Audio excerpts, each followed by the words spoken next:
menetapkan satu, pengangkatan Saudara Kaesang Pangarep sebagai Ketua Umum Dewan Pimpinan Pusat Partai Solidaritas Indonesia DPP PSI periode 2023-2028. Baru 2 hari bergabung dengan Partai Solidaritas Indonesia, putra bungsu Presiden Jokowi, Kaesang Pangarep, langsung resmi jadi Ketua Umum PSI. Usai Kopdarnas, Kaesang mengakui ia menjadi Ketua Umum PSI karena punya keistimewaan atau privilege sebagai putra Presiden Joko Widodo. Privilege? Ya privilege selalu ada, begitu aja. Ya privilege. Saya mengiyakan, kok masih diulang lagi. Pengamat politik Carta Politika Yunarto Wijaya menyebut penunjukan Kaesang sebagai Ketua Umum terkesan sebagai politik balas budi kepada keluarga Jokowi dan tak sesuai dengan citra PSI yang revolusioner. PSI disebut mengulang kebiasaan partai politik lama, yakni melibatkan sosok tertentu yang punya kekuasaan dalam menentukan kebijakan. Apakah terjemahan Jokowisme itu dalam konteks ini adalah dalam konteks nilai-nilai, atau jangan-jangan memang adalah Jokoisme itu ya, seperti sering diplesetkan juga kalau kita lihat di sosmed oleh teman-teman PSI sendiri, yang kemudian diterjemahkan secara konkret malah dalam konteks ya memang bagian dari keluarga Jokowi sendiri. Karena kalau itu yang terjadi menurut saya juga itu catatan kritis yang selama ini sering dialamatkan kepada partai-partai lama terkait dengan keputusan sosok tertentu dalam sebuah partai. Saya takut kemudian ini jadi role model buat partai-partai untuk kemudian berbicara siapa yang anaknya presiden memang privilege-nya lebih. Penunjukan putra bungsu Jokowi, Kaesang Pangarep yang serba kilat sebagai ketua umum membuat kaderisasi di tubuh PSI dipertanyakan. Karena sejatinya, partai politik punya fungsi merekrut dan mekanisme mengkader yang baik untuk melahirkan pemimpin berkualitas. Tim Liputan, Kompas TV.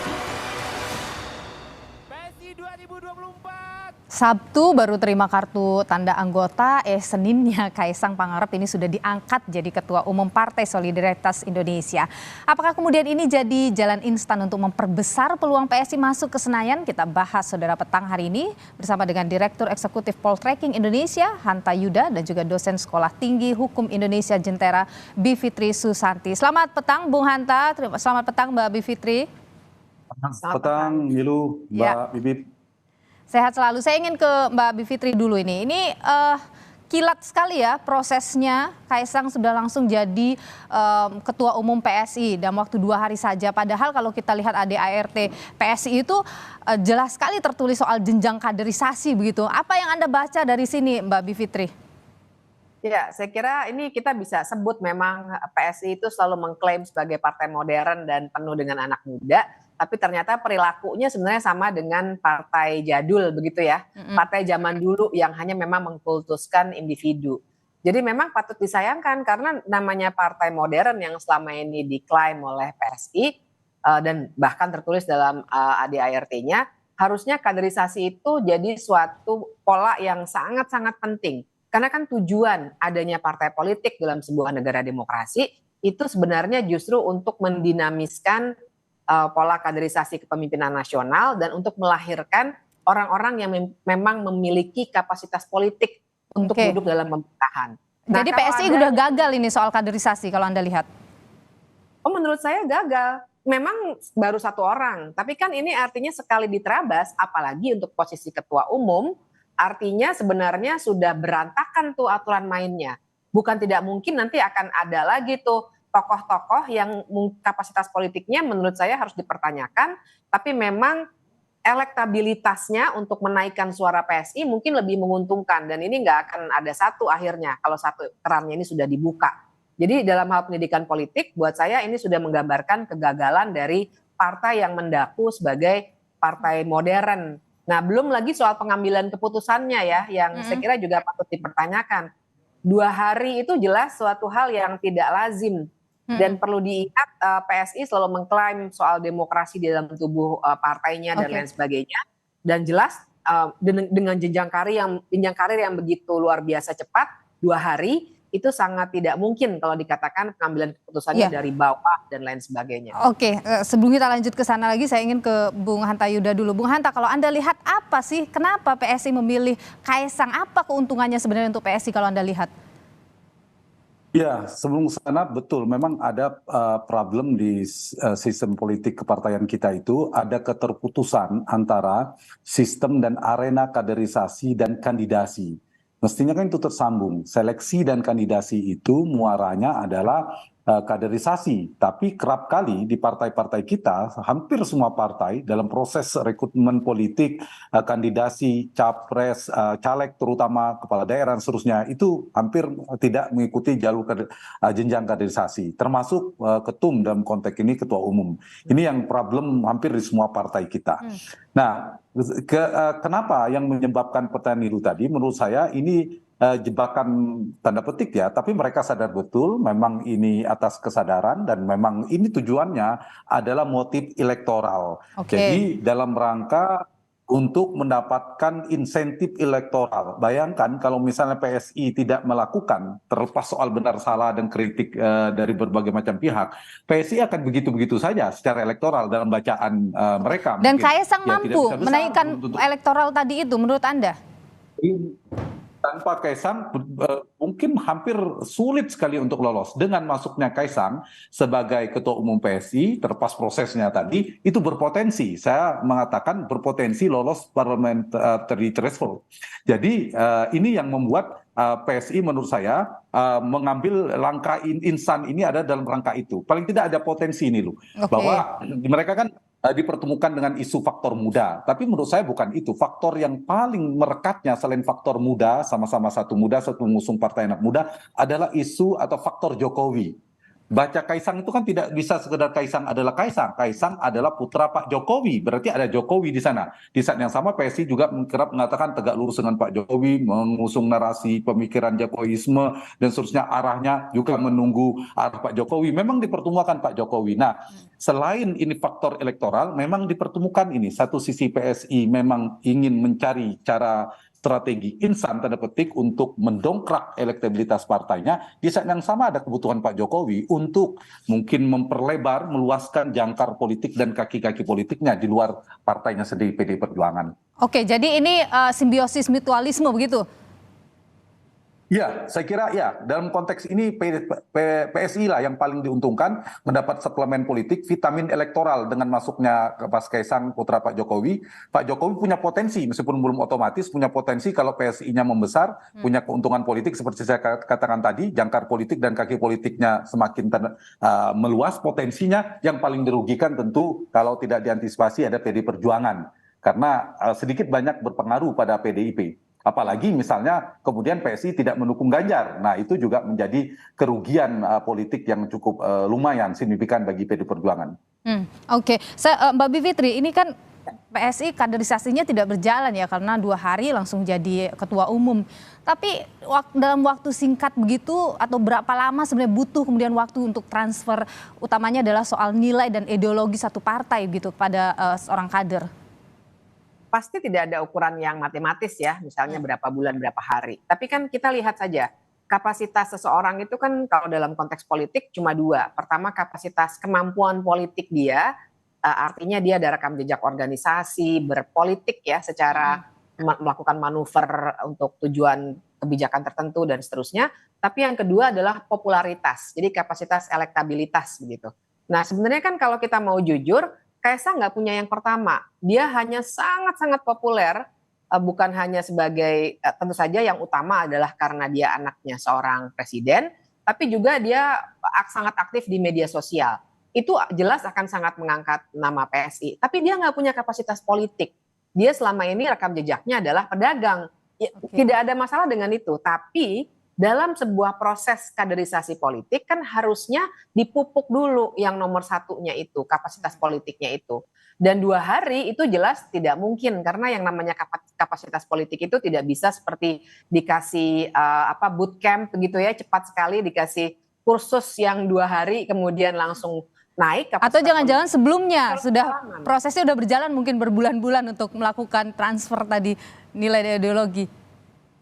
Saya kira tidak semudah itu, karena kalau Oke. kita berbicara partai kan tidak hanya ideologi, terus kita kasih tahu ideologi PSI adalah, kan bukan seperti itu. Tapi kan juga pengalamannya, programnya sebenarnya apa sih capaian yang diinginkan, visi misinya partai, itu kan jelas sesuatu hal yang juga tidak bisa dilakukan secara cepat, dan juga kalau dikatakan mungkin selama ini diam-diam, saya kira kita juga bisa melihat dengan jelas ya apa kegiatan apa yang dilakukan, dan kalau memang itu dilakukan di balik layar, saya kira kalau tujuannya, logikanya ya, kalau tujuan PSI adalah juga menaikkan popularitas PSI, pasti itu sedikit banyak akan dipublikasikan oleh PSI. Oke. Ada proses ini, training, lain sebagainya. Kan tidak ada sama sekali. Tiba-tiba bahkan kartu anggotanya diantar Ke ke rumah. rumah secara simbolis. Itu yang saya baca ya dari media massa. Iya. Itu sudah menandakan bahwa proses ini memang seperti melamar seseorang yang punya popularitas untuk menaikkan nama PSI yang mungkin saya kira Mas Hanta Yuda betul sekali, tanpa bantuan seperti ini memang buat PSI sangat sulit untuk Oke. meraih suara yang cukup. Baik, Bung Hanta, kalau tadi ada menyebut bahwa ini sebenarnya simbiosis mutualisme di mana Jokowi juga butuh untuk melebarkan kaki-kakinya di partai. Kenapa Jokowi memilihnya PSI gitu misalnya? Ini kan partainya kecil PSI ini. Ya, ada kebutuhan untuk membesarkan partainya itu karena beberapa partai kan sudah jelas punya pemilik sahamnya, pemegang kendalinya, veto playernya sudah jelas ya. Kalau kita lihat di PSI ini kan struktur kekuasaan di internal PSI ini yang tertinggi kan Dewan Pembina. Di Dewan Pembina terutama veto playernya itu ada ketua Dewan Pembina Mas Jeffrey Giovanni, kita tahu, dan itu lebih mudah proses negosiasi politik dan seterusnya, lebih sederhana. Nah, di luar kita bicara tentang demokratisasi ya Mbak Bivitri dan Menilu, pastilah banyak catatan. Nah, tapi begini, kalau kita perhatikan memang kalau dari sisi Mas Kaisang ini dia punya 2 titik kekuatan sekaligus 2 titik kelemahan dengan masuk PSI ini.